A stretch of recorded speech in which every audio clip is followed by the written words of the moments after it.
আসসালামু আলাইকুম। Excel by আরিফের আরও একটি ভিডিওতে স্বাগতম। আজকে একটি ছোট্ট একটা টিপস নিয়ে কথা বলবো।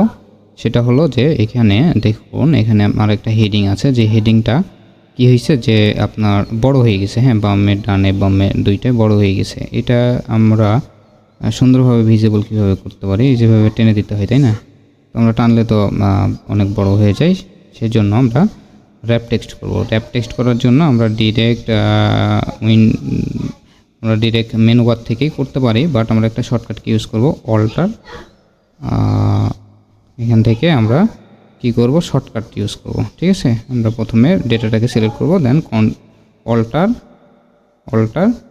ওকে, দেন দেন আমরা র্যাপ টেক্সটের জন্য ডাব্লু প্রেস করে দেবো। ঠিক আছে, দেখুন র্যাপ টেক্সট হয়ে গেছে। হ্যাঁ, এই যে র্যাপ টেক্সট হয়ে গেছে। এবার সুন্দরভাবে আমাদেরকে এটা সুন্দরভাবে শো করছে, দেখা যাচ্ছে। ওকে, থ্যাংক ইউ সো মাচ। আশা করি ভিডিওটি ভালো লাগবে। লাইক, কমেন্ট এবং শেয়ার দিয়ে পাশেই থাকবেন।